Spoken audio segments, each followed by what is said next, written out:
नमस्कार दोस्तों, आप सभी का स्वागत है शिक्षा ज्ञान की दुनिया में।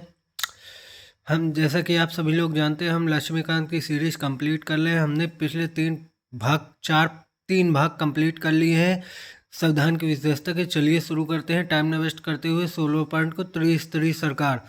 मूल रूप से अन्य संघीय संविधानों की तरह भारतीय संविधान में दो स्तरीय राज्य व्यवस्था, केंद्र व राज्य और संगठन के संबंध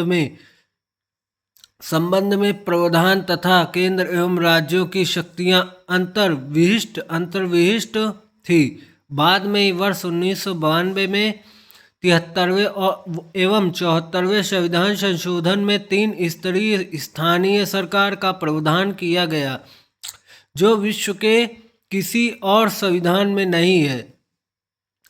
संविधान में एक नए भाग 9वें एवं नई अनुसूची 11वीं जोड़कर वर्ष 1992 में 73वें संविधान संशोधन के माध्यम से पंचायतों के संवैधानिक मान्यता प्रदान की गई।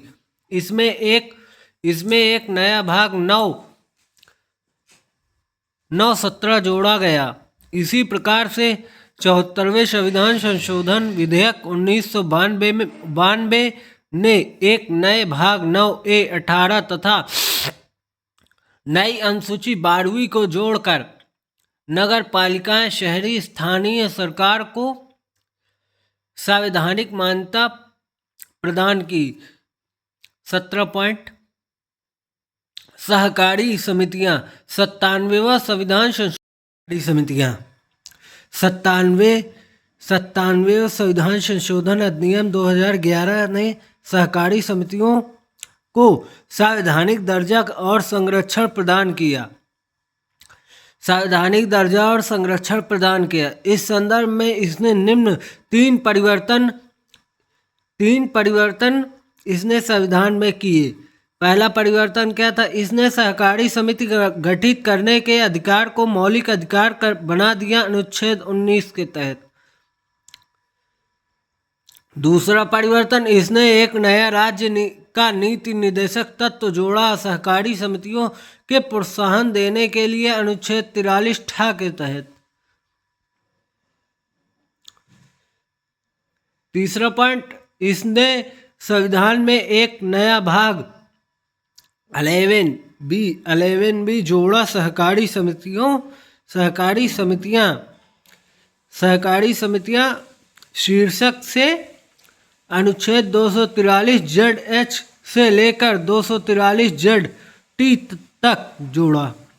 नया भाग IXB के अंतर्गत अनेक ऐसे प्रावधानों के द्वारा सुनिश्चित किया गया है कि देश भर में सहकारी समितियां लोकतांत्रिक, व्यावसायिक, स्वायत्तता ढंग से तथा आर्थिक मजबूती के साथ कार्य करें।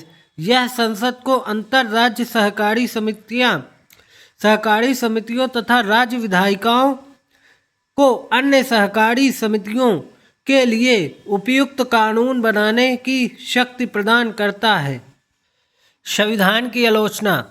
भारत का संविधान, जैसा कि संविधान सभा द्वारा बनाया और अंगीकार किया गया, की आलोचना निम्नलिखित आधारों पर की जाती है। हम आलोचना पढ़ें उससे पहले अगर आप चैनल पर नए हैं, चैनल को सब्सक्राइब करें। चलिए आगे बढ़ते हैं। पहला पॉइंट, उधार का संविधान भी भारत को कहते हैं। आलोचक कहते हैं कि भारतीय संविधान में नया और मौलिक कुछ भी नहीं है। वे इसे उधार का संविधान या उधारी की एक बोरी अथवा एक हौच पौच कॉन्स्टिट्यूशन, दुनिया के संविधानों के लिए विभिन्न दस्तावेजों की पैबंदीगिरी आदि कहकर संबोधित करते हैं। लेकिन ऐसी आलोचना पक्षपातपूर्ण एवं अतार्किक है। ऐसा इसलिए है कि संविधान बनाने वालों ने अन्य संविधान के आवश्यक संशोधन करके ही भारतीय परिस्थितियों में उनकी उपयुक्तता के आधार पर आधार पर उनकी कमियों को दरकिनार करके ही स्वीकार किया। उपर्युक्त आलोचना के उत्तर देते हुए डॉक्टर भीमराव अंबेडकर ने संविधान सभा में कहा, कोई पूछ सकता है कि इस घड़ी दुनिया के इतिहास में बनाए गए संविधान में नया कुछ हो सकता है? 100 साल से अधिक हो गए जब दुनिया का पहला लिखित संविधान भारत में बना। इसका अनुसरण अनेक देशों ने किया और अपने देश के संविधान को लिखित बनाकर उसे छोटा बना दिया। किसी संविधान का विषय क्षेत्र क्या होना चाहिए यह पहले ही तय हो चुका है। उसी प्रकार किसी संविधान के मूलभूत तत्वों की जानकारी और मान्यता आज पूरी दुनिया में है। इन तथ्यों को ध्यान में रखते हुए सभी संविधानों में मुख्य प्रावधानों के समानता दिख सकती है। केवल एक नई चीज यह हो सकती है, किसी संविधान में निर्माण इतने विलंब से हुआ है कि उनमें गलतियों को दूर करने और देश की जरूरतों के अनुरूप उसको ढालने की विविधता उसमें मौजूद रहे। यह दोषारोपण की यह संविधान अन्य देशों के संविधानों की हूबहू नकल है। मैं समझता हूँ संविधान के यथेष्ट अध्ययन पर आधारित नहीं है। ये डॉक्टर भीमराव अंबेडकर का कहना है। संविधान सभा में आलोचना जो कर रहे हैं उनके प्रति यह उनका जवाब था। ये आप मेंस में यूज कर सकते हैं। चलिए आगे बढ़ते हैं, दूसरा पॉइंट पढ़ते हैं। 1935 के अधिनियम के कार्बन कॉपी, इसको पढ़ें। उससे पहले अगर आप चैनल पर नए हैं, चैनल को सब्सक्राइब करिए, जहाँ तक रीच हो वहाँ तक शेयर करिए, कमेंट करके ज़रूर बताइएगा कि क्लास कैसी लग रही है। चलिए, आलोचकों ने कहा कि संविधान निर्माताओं ने बड़ी संख्या में भारत सरकार अधिनियम 1935 के प्रावधान भारत के संविधान में डाल दिया। इससे संविधान 1935 के अधिनियम की कार्बन कॉपी बनकर रह गया या फिर उसका ही संशोधित रूप। उदाहरण के लिए एन श्रीनिवास का कहना है कि भारतीय संविधान भाषा और वस्तु दोनों ही तरह के 1935 के अधिनियम की नकल है। उसी प्रकार सर आइवर जेनिंग्स ब्रिटिश संविधान वेता ने कहा कि संविधान भारत सरकार अधिनियम 1935 से सीधे निकलता है, जहां से वास्तव में अधिकांश प्रावधानों के पाठ बिल्कुल उतार लिए गए हैं। पुनः PR देशमुख संविधान सभा के सदस्य ने टिप्पणी की कि संविधान अनिवार्यता भारत सरकार अधिनियम 1935 ही है, बस वयस्क मताधिकार उसमें जुड़ गया है। उपर्युक्त आलोचनाओं का उत्तर संविधान सभा में भीमराव अंबेडकर ने इस प्रकार दिया। ये बहुत ही महत्वपूर्ण हो सकता है मेंस की दृष्टि से। जहां तक इस आरोप की बात है कि प्रारूप संविधान में भारत सरकार अधिनियम 1935 का अच्छा खासा हिस्सा शामिल कर लिया गया है, मैं क्षमा याचना नहीं करूंगा। उधार लेने में कुछ भी लज्जास्पद नहीं है। इसमें साहित्यिक चोरी शामिल नहीं है। संविधान के मूल विचारों पर किसी का एकस्व अधिकार नहीं है। संविधान के मूल विचारों पर किसी भी एकस्व अधिकार नहीं है। मुझे खेद है इस बात के लिए है कि भारत सरकार अधिनियम 1935 से लिए गए प्रावधान अधिकतर प्रशासनिक विवरण से संबंधित है। गैर भारतीय अथवा भारतीयता विरोधी। इसको पढ़े उससे पहले अगर आप चैनल पर नए हैं, चैनल को सब्सक्राइब करें। मैं पुरानी वीडियो की लिंक पार्ट 1, 2, 3 संविधान की विशेषताओं की लिंक नीचे डिस्क्रिप्शन बॉक्स में दे दूंगा, आप लोग जाकर चेकआउट करिएगा। और एक महत्वपूर्ण बात, अगर आप यूपीएससी की बुक खरीदना चाहते हैं, खासतौर से लक्ष्मीकांत की, तो उसकी लिंक डिस्क्रिप्शन बॉक्स में लगी है, आप लोग जाकर ज़रूर विजिट कीजिएगा, आप लोगों को 10% का ऑफ मिलेगा। चलिए शुरू करते हैं। तीसरा पॉइंट है आलोचना में, ये बहुत ही महत्वपूर्ण टॉपिक चल रहे हैं। चलिए शुरू करते हैं। तीसरा पॉइंट, गैर भारतीय अथवा भारतीयता विरोधी। आलोचकों के अनुसार भारत का संविधान गैर भारतीय या भारतीयता विरोधी है, क्योंकि वह भारत की राजनीतिक परंपराओं अथवा भावनाओं का प्रतिनिधित्व नहीं करता है। उनका कहना है कि संविधान की प्रकृति विदेशी है, जिससे यह भारतीय परिस्थितियों के लिए अनुपयुक्त एवं आकरण है। इसे इस संदर्भ में के हनुमैथिया संविधान सभा सदस्य ने टिप्पणी की कि हम वीणा या सितार का संगीत चाहते थे, लेकिन यहाँ हम एक इंग्लिश बैंड का संगीत सुन रहे हैं। उनके कहने का मतलब था कि हम यह भारत के अंदर का संविधान चाहते थे, लेकिन यह अंग्रेजों का संविधान लेकर लिखा गया। उनके कहने का मतलब यह था। ऐसा इसलिए कि हमारे संविधान निर्माता उसी प्रकार से शिक्षित हुए हैं, उसी प्रकार से लोकनाथ मिश्रा एक अन्य संविधान सभा सदस्य ने संविधान की आलोचना करते हुए इसे पश्चिम का दासवत अनुकरण बल्कि पश्चिम को दासवत आत्मसमर्पण कहा। लक्ष्मी नारायण साहू एक अन्य संविधान सभा सदस्य का कहना था, जिन आदर्शों पर यह प्रारूप संविधान गढ़ा गया है, भारत की मूलभूत आत्मा उनमें प्रकट नहीं होती है। यह संविधान उपयुक्त सिद्ध नहीं होगा और लागू होने के फौरन बाद ही टूट जाएगा, लेकिन ऐसा नहीं हुआ। इनके कहने मुताबिक ऐसा कभी नहीं हुआ। चौथा पॉइंट, गांधीवाद से दूर संविधान। इसको पढ़ें उससे पहले अगर आप चैनल पर नए हैं, चैनल को सब्सक्राइब करिए। आने वाले रविवार को मैं यूपीएससी प्री के लेवल के क्वेश्चन पेपर हल कराने वाला हूं, जिसकी वीडियो सुबह 8 बजे आपको मिल जाएगी। तब तक के लिए अगर आप चैनल पर नए हैं, चैनल को सब्सक्राइब करके जरूर जाइएगा, तभी आपको वो क्वेश्चन पेपर मिलेंगे। चलिए आगे बढ़ते हैं। गांधीवाद से दूर संविधान।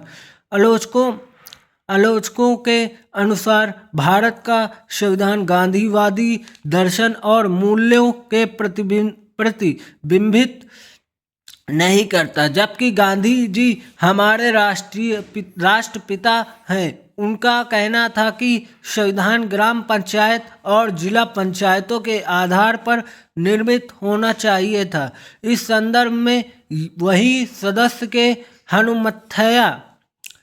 हनुमैथिया ने कहा यह वही संविधान है जिसे महात्मा गांधी कभी नहीं चाहते, न ही संविधान पर उन्होंने विचार किया होगा।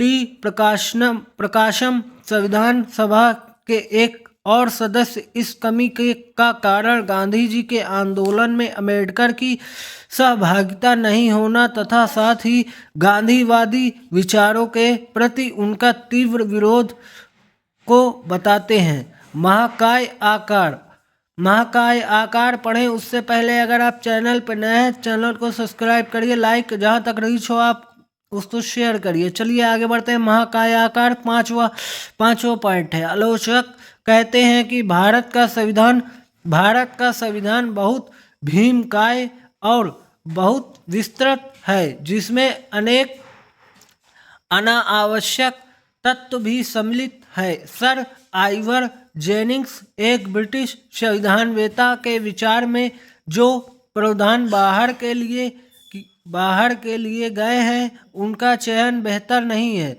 और संविधान सामान्य रूप से कहे तो बहुत लंबा और जटिल है। चलिए आगे बढ़ते हैं। इस संदर्भ में एच.वी. कामथ संविधान सभा के सदस्य ने टिप्पणी की प्रस्तावना जिस किरीट का हमने अपनी सभा के लिए चयन किया है वह एक हाथी है। यह शायद इस तथ्य के अनुरूप ही है कि हमारा संविधान भी दुनिया में बने तमाम संविधानों में सबसे भीमकाय है। उन्होंने यह भी कहा, मुझे विश्वास है सदन इस पर सहमत नहीं होगा कि हमने हाथीनुमा संविधान बनाया है। संविधान में वकीलों का स्वर्ग भी कहा गया। संविधान को वकीलों का स्वर्ग भी कहा गया। छठा पॉइंट है, इसको पढ़ें उससे पहले अगर आप चैनल पर नए हैं चैनल को सब्सक्राइब करें। आने वाले रविवार को आपको यूपीएससी प्री लेवल के क्वेश्चन पेपर मिलेंगे। अगर आपने इस चैनल को सब्सक्राइब नहीं किया सब्सक्राइब कर लीजिए, बेल आइकन को जरूर प्रेस कर लीजिए। चलिए वकीलों का स्वर्ग पढ़ते हैं। वकीलों का स्वर्ग किसने कहा था? चलिए पढ़िए, बताइएगा आप कमेंट बॉक्स में। चलिए आगे बढ़ते हैं। आलोचकों के अनुसार भारत का संविधान अत्यंत विधिवादितापूर्ण तथा बहुत जटिल है। उनके विचार हैं कि कानूनी भाषा और मुहावरों को शामिल किया है। उनके चलते संविधान एक जटिल दस्तावेज बन गया है। वह सर साइवर जेनिंग्स इसे वकीलों का स्वर्ग कहते हैं। इस संदर्भ में एच.के. महेश्वरी संविधान सभा के सदस्य का कहना था, प्रारूप लोगों को अधिक मुकदमेबाज बनाता है। वे अदालतों की ओर अधिक उन्मुख होंगे, वे कम सत्यनिष्ठ होंगे और सत्य और अहिंसा के तरीकों का पालन वे नहीं करेंगे। यदि मैं ऐसा कह सकूं तो यह प्रारूप वास्तव में वकीलों का स्वर्ग है। यह वाद या मुकदमों की व्यापक संभावना खोलता है और हमारे योग्य और बुद्धिमान वकीलों के हाथ में बहुत सारा काम देने वाला है। उसी प्रकार संविधान सभा के एक अन्य सदस्य पी.आर. देशमुख ने कहा, मैं यह कहना चाहूँगा कि सदन में समक्ष डॉक्टर भीमराव अंबेडकर ने जो अनुच्छेदों का प्रारूप प्रस्तुत किया है मेरी समझ से अत्यंत भारी भरकम है, जैसा कि एक भारी भरकम जिल्द वाला विधि ग्रंथ हो। संविधान से संबंधित कोई दस्तावेज इतना अधिक अनावश्यक विस्तार तथा शब्दाडंबर का इस्तेमाल नहीं करता है। शायद उनके लिए ऐसे दस्तावेज को तैयार करना कठिन था, जिसे मेरी समझ से एक विधि ग्रंथ नहीं बल्कि एक सामाजिक राजनीतिक दस्तावेज होना था। एक जीवंत निष्पादन युक्त जीवनदायी दस्तावेज है, लेकिन हमारा दुर्भाग्य है कि ऐसा नहीं हुआ और हम शब्दों से लद गए हैं, जिन्हें बहुत आसानी से हटाया जा सकता था। जैसा कि आप लोगों को पता है इसमें लक्ष्मीकांत की सीरीज चल रही है। हमने ऐतिहासिक पृष्ठभूमि का पहला चैप्टर कंप्लीट किया है 3 भागों में। दूसरा चैप्टर कंप्लीट किया है संविधान का निर्माण भी कंप्लीट हो चुका है, जिसकी लिंक हम डिस्क्रिप्शन बॉक्स में ज़रूर दे देंगे। आप लोग ज़रूर चेकआउट करके देखिएगा, तभी आपको समझ में आएगा। और जैसा कि आप लोग जानते हैं 4 पार्ट में हमने तीसरा चैप्टर ख़त्म किया है संविधान की प्रमुख विशेषताओं वाला। संविधान की प्रमुख विशेषताओं वाला। बहुत ही जल्द हम बोर्ड का इंतज़ाम करने वाले हैं। बहुत ही जल्द आप लोगों को बोर्ड पर पढ़ाने का प्रयास करेंगे। अगर आप चैनल पर नए हैं, चैनल को सब्सक्राइब करिए। 5 लोगों का परिवार पूरा हो चुका है हमारा शिक्षा ज्ञान की दुनिया के यूट्यूब चैनल पर। आप लोग पूरी वीडियो देखिएगा, तभी हम आपको पढ़ा सकेंगे। अभी ये अनुसूचियाँ बाकी हैं। 5वें पार्ट में हम कुछ अनुसूचियों को कंप्लीट करेंगे इसी संविधान की विशेषताओं वाले चैप्टर में। उसके बाद हम लोग आगे बढ़ेंगे चौथे चैप्टर पे, जो कि कौन सा चैप्टर होगा, जो कि होगा संविधान की प्रस्तावना। बहुत ही महत्वपूर्ण चैप्टर होगा संविधान की प्रस्तावना। तब तक के लिए आप लोग हंसते रहिए, मुस्कुराते रहिए और चैनल को सब्सक्राइब करके जरूर जाइएगा। आप लोगों का बहुत बहुत धन्यवाद।